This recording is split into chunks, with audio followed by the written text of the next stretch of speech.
L'ère des mammifères sur Urantia. L'ère des mammifères s'étend depuis l'époque des premiers mammifères placentaires jusqu'à la fin de l'âge glaciaire et couvre un peu moins de 50 millions d'années. Au cours de cet âge cénozoïque, le panorama du monde offrait un spectacle séduisant, collines ondulées, larges vallées, grands fleuves et vastes forêts. Pendant cette période, l'isthme de Panama s'éleva et s'affaissa 2 fois, et le pont terrestre du détroit de Bering fit 3 fois de même. Les types d'animaux étaient à la fois nombreux et variés. Les arbres fourmillaient d'oiseaux et le monde entier était un paradis pour les animaux, malgré les luttes incessantes pour la suprématie de leurs espèces en évolution. Les dépôts accumulés au cours des 5 périodes de cette ère de 50 millions d'années contiennent les archives fossiles des dynasties successives de mammifères et conduisent directement au temps où l'homme lui-même apparut effectivement. 1. Le stade des nouvelles terres continentales. L'âge des premiers mammifères. Il y a 50 millions d'années, les zones continentales du monde se trouvaient en majeure partie au-dessus de l'eau ou seulement légèrement immergées. Les formations et les dépôts de cette période sont à la fois terrestres et marins, mais principalement terrestres. Pendant un temps considérable, les terres s'élevèrent graduellement, mais elles furent en même temps lessivées et entraînées vers les basses terres et les mers. Au début de cette période, les mammifères du type placentaire apparurent soudain en Amérique du Nord. Ils représentaient l'étape la plus importante de l'évolution jusqu'à cette époque. Des ordres de mammifères non placentaires avaient existé auparavant, mais ce nouveau type jaillit directement et soudainement de l'ancêtre reptile préexistant dont la descendance s'était perpétuée au long des temps du déclin des dinosaures. Le père des mammifères placentaires fut un petit dinosaure carnivore très actif, du type sauteur. Les instincts fondamentaux des mammifères commencèrent à se manifester chez ces types primitifs. Les mammifères possèdent, sur toutes les autres formes de la vie animale, un immense avantage pour survivre du fait qu'ils peuvent 1. Mettre au monde des petits relativement évolués et bien développés. 2. Nourrir, instruire et protéger leur descendance avec une attention affectueuse. 3. Employer la supériorité de leur pouvoir cérébral pour se perpétuer. 4. Utiliser leur agilité accrue pour échapper à leurs ennemis. 5. Appliquer leur intelligence supérieure pour s'ajuster et s'adapter au milieu. Il y a 45 millions d'années, les arêtes des continents s'élevèrent corrélativement à un affaissement généralisé des régions côtières. Les races des mammifères évoluaient rapidement.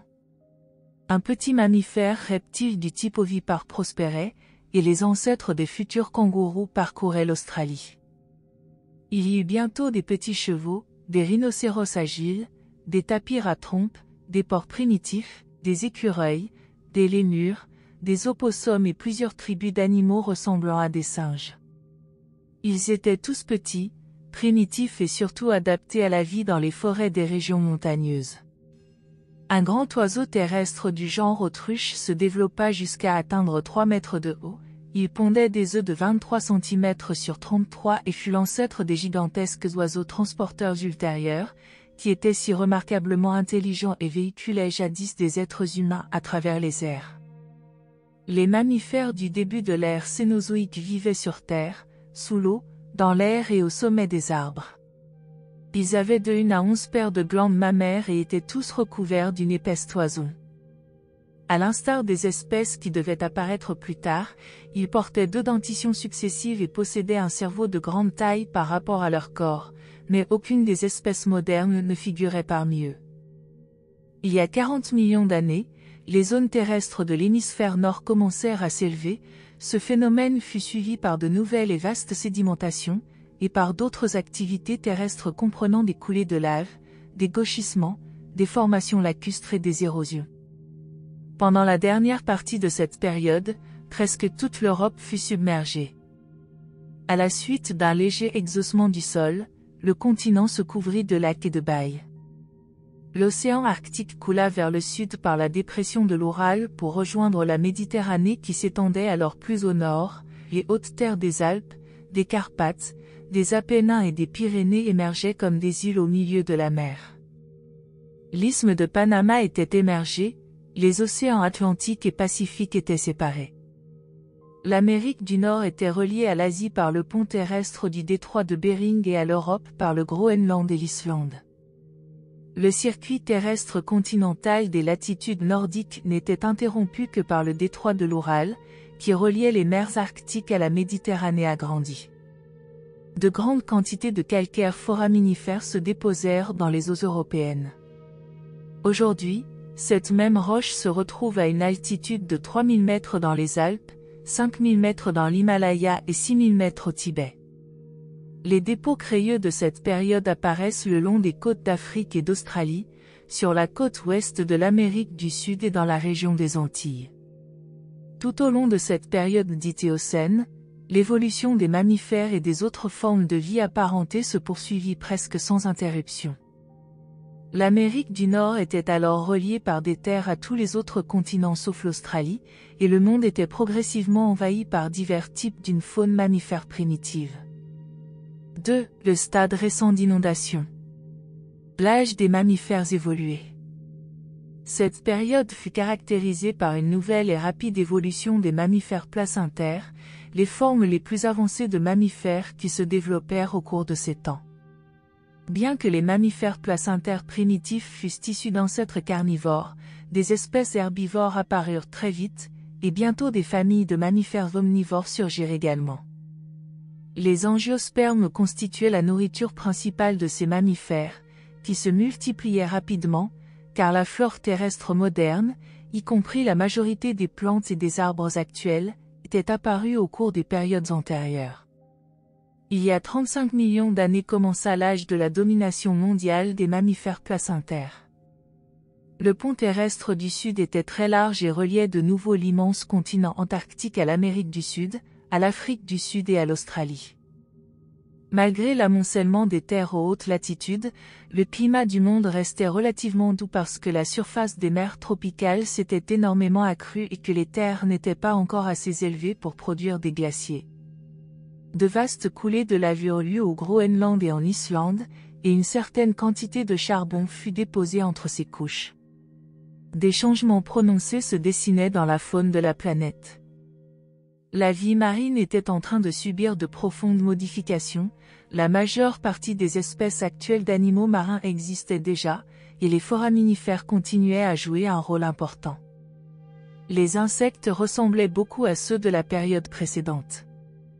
Les dépôts fossiles de Florissant, au Colorado, datent des dernières années de ces temps lointains.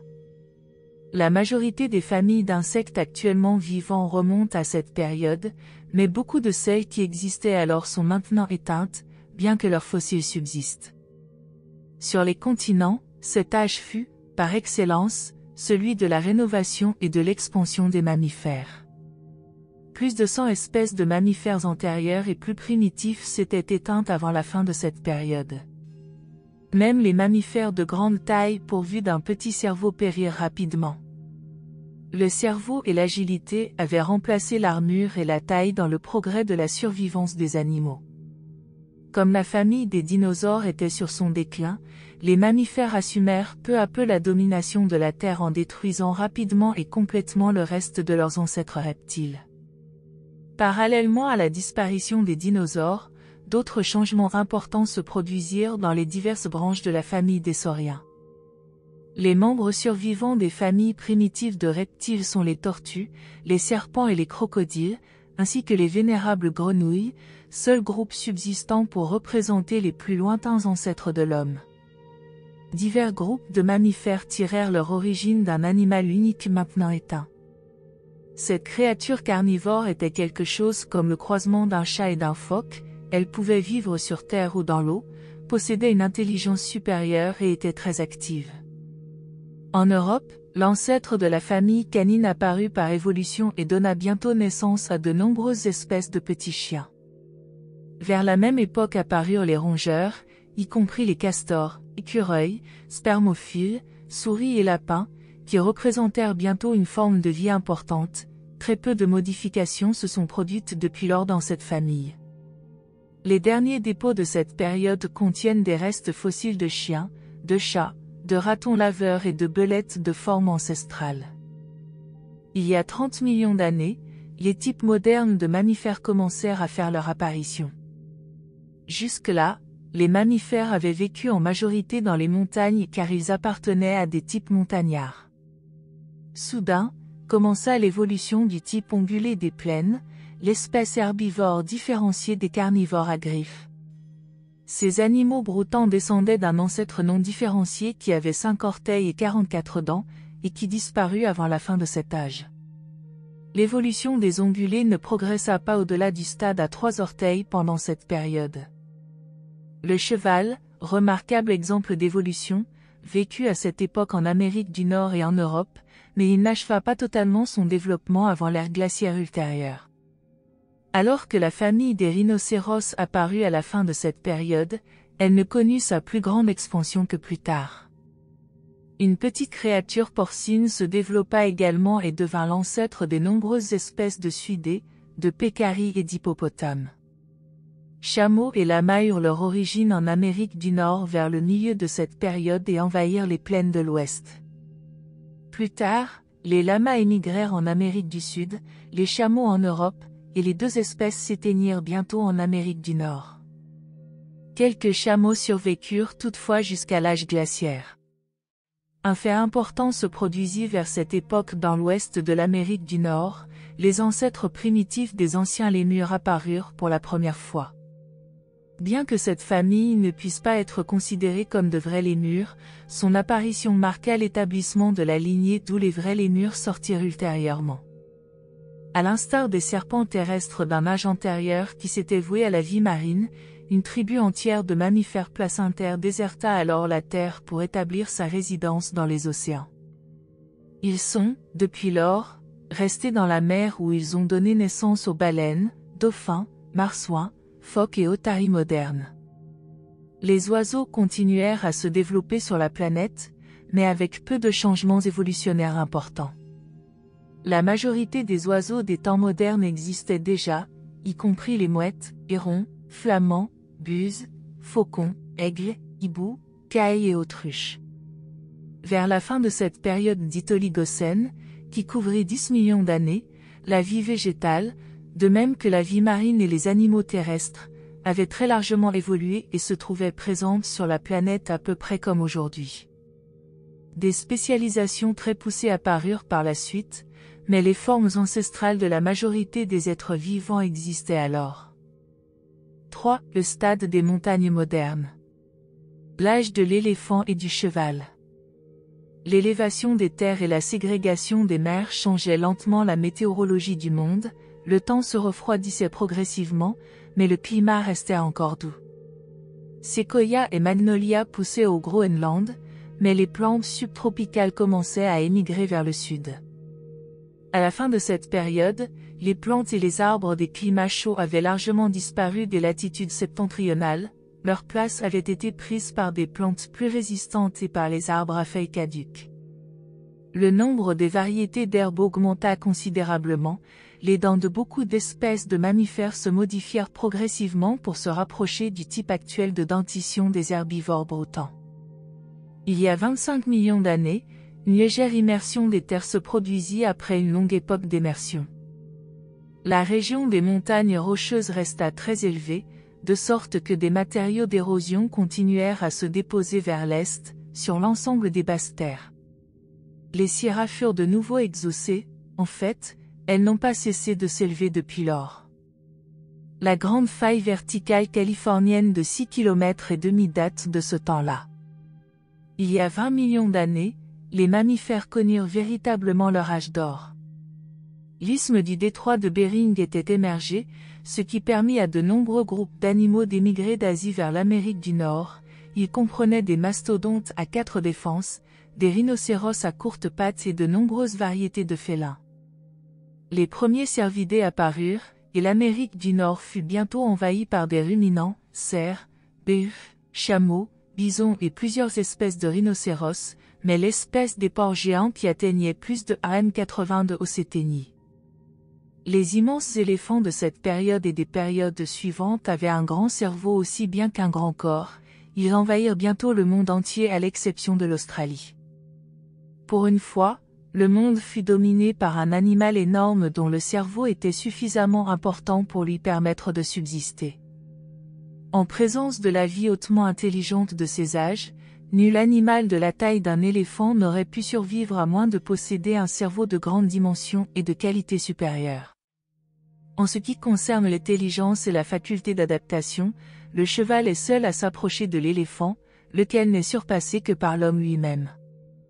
Malgré cela, sur les 50 espèces d'éléphants existant au début de cette période, 2 seulement ont survécu. Il y a 15 millions d'années, les régions montagneuses de l'Eurasie étaient en train de s'élever, une certaine activité volcanique s'y manifestait un peu partout, sans pourtant avoir rien de comparable aux coulées de lave de l'hémisphère occidental. Ces conditions instables prévalaient sur l'ensemble du monde. Le détroit de Gibraltar se ferma, et l'Espagne fut reliée à l'Afrique par le vieillisme, mais la Méditerranée s'écoulait dans l'Atlantique par un étroit canal qui traversait la France, tandis que les pics montagneux et hautes terres formaient des îles à la surface de cette mer ancienne. Plus tard, ces mers européennes commencèrent à se retirer. Plus tard encore, la Méditerranée fut reliée à l'océan Indien, tandis qu'à la fin de cette période, la région de Suez se souleva de sorte que la Méditerranée fut transformée pendant un temps en une mer intérieure salée. Le pont terrestre de l'Islande fut submergé, et les eaux arctiques se mélangèrent avec celles de l'océan Atlantique.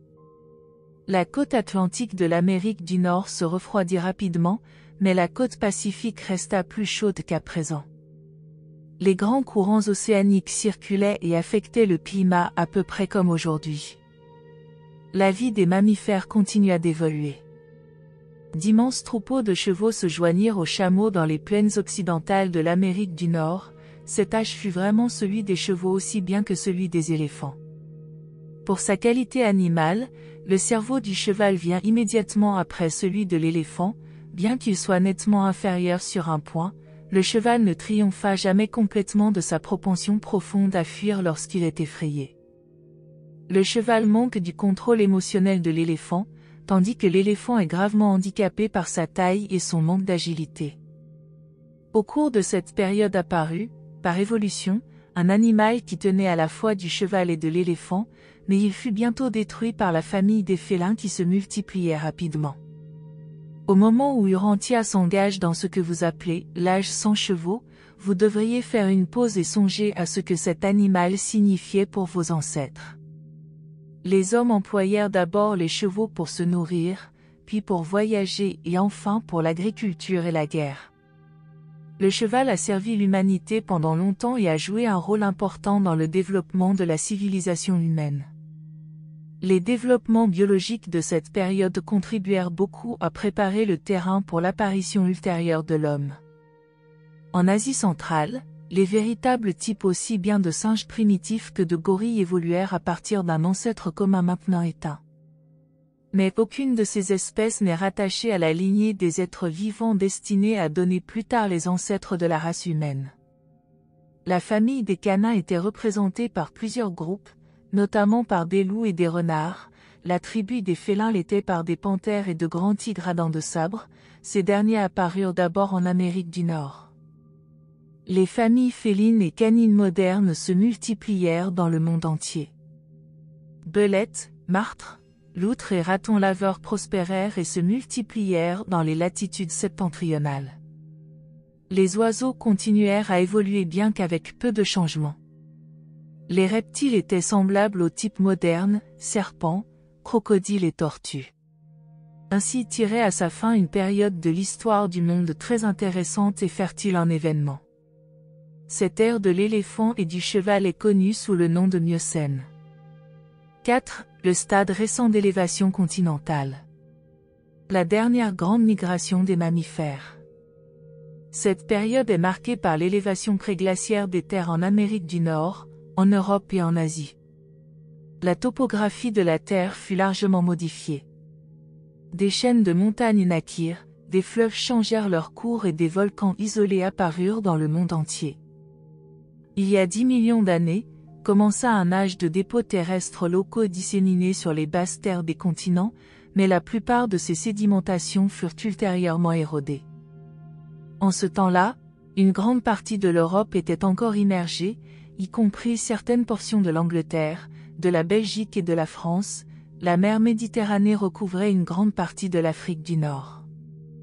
En Amérique du Nord, des dépôts s'accumulèrent sur de grandes surfaces à la base des montagnes, dans les lacs et dans les grandes cuvettes terrestres. Ces dépôts ont une épaisseur moyenne qui ne dépasse pas 60 mètres, ils sont plus ou moins colorés, et les fossiles y sont rares. Deux grands lacs d'eau douce existaient dans l'ouest de l'Amérique du Nord. Les Sierras s'élevaient. Les monts Shasta, où des régniers débutaient dans leur carrière, mais ce n'est pas avant l'âge glaciaire suivant que l'Amérique du Nord commença à glisser vers la dépression atlantique. Pendant une brève période, toutes les terres du monde se trouvèrent de nouveau jointes, à l'exception de l'Australie, et la dernière migration animale à l'échelle mondiale eut lieu. L'Amérique du Nord était reliée à la fois à l'Amérique du Sud et à l'Asie, et des échanges s'effectuaient librement dans le règne animal. Les paresseux, les tatous, les antilopes et les ours d'Asie pénétrèrent en Amérique du Nord, tandis que les chameaux nord-américains allèrent en Chine. Les rhinocéros émigrèrent dans le monde entier à l'exception de l'Australie et de l'Amérique du Sud, mais, à la fin de cette période, leur race s'était éteinte dans l'hémisphère occidental. En général, la vie de la période précédente continua à évoluer et à se répandre. La famille des félins dominait la vie animale, et la vie marine était presque stationnaire. Beaucoup de chevaux étaient encore du type à 3 orteils, mais différentes races modernes allaient surgir, des lamas et des chameaux du genre girafe se mêlaient aux chevaux dans les plaines à pâturage. La girafe apparut en Afrique avec un cou aussi long que celui d'aujourd'hui. En Amérique du Sud, les paresseux, les tatous, les fourmiliers et les types sud-américains de singes primitifs évoluèrent. Avant que les continents ne soient définitivement isolés, les mastodontes, ces animaux massifs, immigrèrent dans le monde entier, sauf en Australie. Il y a 5 millions d'années, le cheval atteignit son point d'évolution actuel et émigra d'Amérique du Nord dans le monde entier. Mais la race chevaline s'était éteinte sur le continent d'origine bien avant l'arrivée de l'homme rouge. Le climat se refroidissait progressivement, les plantes terrestres se déplaçaient lentement vers le sud. C'est d'abord le froid accru dans les régions nordiques qui arrêta les migrations animales par les isthmes du Nord. Plus tard, les ponts terrestres de l'Amérique du Nord s'affaissèrent. Bientôt après, la liaison terrestre entre l'Afrique et l'Amérique du Sud fut définitivement submergée, et l'hémisphère occidental se trouva isolé à peu près comme aujourd'hui. À partir de cette époque, des types de vie distincts commencèrent à se développer dans l'hémisphère oriental et dans l'hémisphère occidental. Ainsi se clôtura cette période de près de 10 millions d'années, alors que l'ancêtre de l'homme n'avait pas encore fait son apparition. Cette époque est généralement désignée sous le nom de Pliocène. 5. Le début de l'âge glaciaire. À la fin de la période précédente, les terres du nord-est de l'Amérique du Nord et de l'Europe septentrionale étaient extrêmement élevées sur de grandes surfaces. En Amérique du Nord, de vastes régions atteignaient une altitude de 9000 mètres et plus. Des climats doux avaient régné jusqu'alors dans ces régions nordiques, et toutes les eaux arctiques étaient sujettes à l'évaporation, elles restèrent libres de glace presque jusqu'à la fin de la période glaciaire. En même temps que ces terres s'élevaient, les courants océaniques se déplacèrent et les vents saisonniers modifièrent leur direction. Ces conditions provoquèrent en fin de compte, sur les hautes terres septentrionales, une précipitation d'humidité presque constante par suite des mouvements de l'atmosphère fortement saturée. La neige commença à tomber sur ces régions élevées, donc froides, et elle continua jusqu'à ce qu'elle eût atteint une épaisseur de 6000 mètres. Les zones de plus grande épaisseur de neige, ainsi que l'altitude, déterminèrent les points centraux des coulées glaciaires sous pression qui se produisirent plus tard. L'âge glaciaire persista tant que ces précipitations excessives continuèrent à couvrir les hautes terres nordiques d'un énorme manteau de neige qui bientôt se métamorphosa en glace compacte mais cheminante. Les grandes couches glaciaires de cette époque étaient toutes situées sur des hautes terres, et non dans les régions montagneuses où elles se trouvent aujourd'hui. La moitié des formations glaciaires étaient situées en Amérique du Nord, un quart en Eurasie et un quart dans le reste du monde, principalement dans l'Antarctique. L'Afrique était peu touchée par les glaces, mais l'Australie était presque entièrement recouverte par le manteau de glace de l'Antarctique. Les régions nordiques d'Urantia ont connu 6 invasions glaciaires séparées et distinctes, bien que des douzaines de progressions et de reculs se soient produits en liaison avec l'activité de chaque couche de glace individuelle. Les glaces de l'Amérique du Nord se rassemblèrent en 2 centres, et plus tard en 3. Le Groenland était couvert de glace et l'Islande complètement ensevelie sous une coulée glaciaire. En Europe, la glace recouvrit à différentes époques les îles britanniques, à l'exception de la côte sud de l'Angleterre, et s'étendit sur l'Europe occidentale jusqu'en France. Il y a 2 millions d'années, le premier glacier nord-américain commença son mouvement vers le sud. L'âge glaciaire était dans sa genèse, et il fallut à ce glacier presque 1 million d'années pour avancer, puis pour se retirer vers les centres de pression du nord. Le manteau de glace central s'étendit vers le sud jusqu'au Kansas, les centres glaciaires de l'Est et de l'Ouest n'étaient pas alors aussi étendus. Il y a 1 500 000 ans, le premier grand glacier reculait vers le nord. Entre-temps, d'énormes quantités de neige étaient tombées sur le Groenland et sur le nord-est de l'Amérique du Nord. Cette masse glaciaire orientale ne tarda pas à couler lentement vers le sud. Ce fut la deuxième invasion glaciaire. Ces 2 premières invasions ne furent pas très étendues en Eurasie. Au cours de ces époques primitives de l'âge glaciaire, l'Amérique du Nord était envahie de mastodontes, de mammouths laineux, de chevaux, de chameaux, de cerfs, de buffles musqués, de bisons, de paresseux terrestres, de castors géants, de tigres à dents de sabre, de paresseux gros comme des éléphants et de nombreux groupes des familles félines et canines. Mais, à partir de cette époque, leur nombre fut rapidement réduit par le froid croissant de la période glaciaire. Vers la fin de l'âge glaciaire, ces espèces animales s'étaient en majorité éteintes en Amérique du Nord. En dehors des régions recouvertes de glace, la vie terrestre et aquatique n'avait pas beaucoup changé dans le monde. Entre les invasions glaciaires, le climat était à peu près aussi doux qu'aujourd'hui, peut-être même un peu plus chaud. Après tout, les glaciers n'étaient que des phénomènes locaux, bien qu'ils aient recouvert d'immenses surfaces. Le climat côtier varia grandement entre les périodes d'inactivité glaciaire et celles où d'énormes icebergs se laissaient glisser des côtes du Maine dans l'Atlantique, d'autres s'échappaient par le détroit de Puget vers le Pacifique, ou s'écroulaient avec fracas dans les fjords norvégiens ouverts sur la mer du Nord. 6. L'homme primitif dans l'âge glaciaire. Le grand événement de cette période glaciaire fut l'apparition évolutive de l'homme primitif. Légèrement à l'ouest de l'Inde, sur une terre maintenant immergée et parmi les descendants des anciens lémurs d'Amérique du Nord émigrés en Asie, les mammifères précurseurs de l'homme apparurent soudainement. Ces petits animaux marchaient principalement sur leurs pattes de derrière, ils possédaient un gros cerveau proportionnellement à leur taille et comparativement au cerveau des autres animaux. Dans la 70e génération de cet ordre de vie, un groupe nouveau et supérieur d'animaux se différencia soudain. Ces nouveaux mammifères intermédiaires, qui avaient presque 2 fois la taille de leurs ancêtres et possédaient des facultés cérébrales accrues en proportion, venaient à peine de bien s'établir quand les primates, représentant leur 3e mutation vitale, apparurent soudain.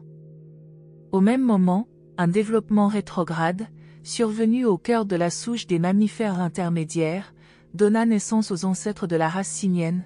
Depuis ce jour et jusqu'au temps présent, la branche humaine a progressé selon une évolution graduelle, tandis que les tribus simiennes sont restées stationnaires ou ont même réellement rétrogradé. Il y a 1 million d'années, Urantia fut enregistré comme monde habité. Une mutation, à l'intérieur de la souche des primates en progression, produisit soudain 2 êtres humains primitifs, les véritables ancêtres de l'humanité. Cet événement eut lieu à peu près au moment où commençait la 3e avancée glaciaire. On voit donc que vos premiers ancêtres naquirent et se reproduisirent dans un milieu difficile, tonifiant et stimulant. Et les seuls survivants de ces aborigènes d'Urantia, les Esquimaux, préfèrent encore maintenant vivre dans les climats nordiques très froids. Les êtres humains n'habitèrent pas l'hémisphère occidental avant les derniers temps de l'ère glaciaire, mais, au cours des époques interglaciaires, ils passèrent vers l'ouest en contournant la Méditerranée et envahirent bientôt le continent européen. Dans les cavernes de l'Europe occidentale, on trouve des ossements humains mêlés à des restes d'animaux aussi bien arctiques que tropicaux, ce qui témoigne que des hommes ont vécu dans ces régions pendant les dernières époques de progression et de recul des glaciers. C'est la suite de l'âge glaciaire. Tout au long de la période glaciaire, d'autres activités continuèrent à s'exercer, mais l'action des glaces éclipse tous les autres phénomènes des latitudes nordiques. Nulle autre activité terrestre ne laisse de preuves topographiques aussi nettes. Les gros cailloux caractéristiques et les clivages de la surface, tels que marmites de géants, lacs, pierres déplacées ou pulvérisées, ne sont liés à aucun autre phénomène de la nature. La glace est également responsable des molles ondulations de terrain connues sous le nom de drumlin. De plus, au cours de sa progression, un glacier déplace les rivières et modifie complètement la face de la Terre. Seuls les glaciers laissent derrière eux, comme débris révélateurs, les moraines de fond, latérales et frontales. Ces dépôts, en particulier les moraines de fond, s'étendent vers le nord et l'ouest en partant de la côte orientale de l'Amérique du Nord. On en trouve également en Europe et en Sibérie. Il y a 750 000 ans, la quatrième nappe de glace, formée par l'union des champs glaciaires du centre et de l'est de l'Amérique du Nord, était bien en route vers le sud. À son apogée, elle atteignit le sud de l'Illinois et déplaça le Mississippi de 80 km vers l'ouest, tandis que la partie orientale de la nappe s'étendit vers le sud jusqu'au fleuve Ohio et à la Pennsylvanie centrale. C'est en Asie que la nappe glaciaire sibérienne fit son invasion la plus méridionale, tandis qu'en Europe la glace en progression s'arrêta juste avant la barrière montagneuse des Alpes. Il y a 500 000 ans, au cours de la 5e avance glaciaire, un nouveau phénomène accéléra le cours de l'évolution humaine. Soudain, et en une seule génération, les 6 races de couleurs apparurent par mutation à partir de la souche humaine aborigène. Cette date est doublement importante, car elle marque également l'arrivée du prince planétaire. En Amérique du Nord, le 5e glacier en progression consista en une invasion combinée partant des 3 centres glaciaires. Toutefois, le lobe oriental ne s'étendit que peu au sud de la vallée du Saint-Laurent et la nappe occidentale n'avança que peu vers le sud. Par contre, le lobe central s'étendit suffisamment vers le sud pour recouvrir presque entièrement l'état de l'Iowa. En Europe, cette invasion glaciaire ne fut pas aussi étendue que la précédente. Il y a 250 000 ans commença la 6e et dernière poussée glaciaire. En dépit du fait que les hautes terres nordiques avaient commencé à s'affaisser légèrement, cette période vit les plus grands dépôts de neige s'accumuler sur les champs de glace septentrionaux. Au cours de cette invasion, les 3 grandes nappes glaciaires se soudèrent en une seule immense masse, et toutes les montagnes de l'Ouest participèrent à cette activité glaciaire. Ce fut la plus grande de toutes les invasions glaciaires en Amérique du Nord. La glace se déplaça vers le sud à plus de 2500 km de ses centres de pression, et l'Amérique du Nord connut les températures les plus basses de son histoire. Il y a 200 000 ans, au cours de l'avance du dernier glacier, eut lieu un épisode qui influença beaucoup le cours des événements sur Urantia, la rébellion de Lucifer. Il y a 150 000 ans, la 6e et dernière invasion glaciaire atteignit les points extrêmes de sa progression vers le sud. La nappe occidentale dépassait juste la frontière canadienne, la nappe centrale atteignait le Kansas, le Missouri et l'Illinois, et la nappe orientale avança vers le sud recouvrant une grande partie de la Pennsylvanie et de l'Ohio. C'est ce glacier qui projeta les nombreuses protubérances, ou landes glaciaires, qui sculptèrent les lacs actuels, grands et petits. Le système des grands lacs nord-américains fut établi par ce glacier pendant son recul. Les géologues d'Urantia ont retracé de façon très exacte les différents stades de cette évolution et ont correctement conjecturé que ces masses d'eau se sont déversées à des époques différentes, d'abord dans la vallée du Mississippi, puis, vers l'est, dans la vallée de l'Hudson et finalement, par un passage nordique, dans celle du Saint-Laurent. Il y a maintenant 37 000 ans que les eaux du système communicant des Grands Lacs s'écoulent par la voie actuelle du Niagara. Il y a 100 000 ans, Lors du recul du dernier glacier, les immenses nappes polaires de glace commencèrent à se former et le centre des accumulations glaciaires se déplaça considérablement vers le nord. Aussi longtemps que les régions polaires seront couvertes de glace, il sera pratiquement impossible à un nouvel âge glaciaire de survenir, quelles que puissent être, dans l'avenir, les élévations de terrain ou les modifications des courants océaniques. Ce dernier glacier mit 100 000 ans à avancer et il lui fallut un laps de temps égal pour achever son retrait vers le nord. Les régions tempérées sont libres de glace depuis un peu plus de 50 000 ans. Les rigueurs de la période glaciaire détruisirent de nombreuses espèces animales et en modifièrent radicalement beaucoup d'autres. Maintes espèces furent cruellement sélectionnées au cours des migrations répétées rendues nécessaires par les avances et reculs des glaces. Les animaux qui suivirent les déplacements alternés des glaciers sur la Terre furent l'ours, le bison, le renne, le bœuf musqué, le mammouth et le mastodonte. Les mammouths recherchaient les prairies dégagées et les mastodontes préféraient la lisière abritée des régions boisées. Jusqu'à une date récente, les mammouths vagabondèrent du Mexique au Canada, la variété sibérienne se couvrit de laine. Les mastodontes continuèrent à vivre en Amérique du Nord jusqu'à ce que les hommes rouges les aient exterminés, à peu près comme les hommes blancs massacrèrent plus tard les bisons. Au cours de la dernière période glaciaire, les chevaux, les tapirs, les lamas et les tigres à dents de sabre disparurent de l'Amérique du Nord. Ils furent remplacés par des paresseux, des tatous et des cabiais ou cochons d'eau remontés de l'Amérique du Sud. Les migrations forcées de la vie devant les progressions glaciaires amenèrent d'extraordinaires croisements de plantes et d'animaux. Après le retrait de la dernière invasion glaciaire, de nombreuses espèces arctiques, tant animales que végétales, restèrent échouées sur les hauteurs de certains pics montagneux où elles s'étaient réfugiées pour échapper à la destruction par le glacier. C'est pourquoi l'on trouve aujourd'hui ces plantes et ces animaux délocalisés sur les hauteurs des Alpes en Europe, et même sur les Appalaches en Amérique du Nord.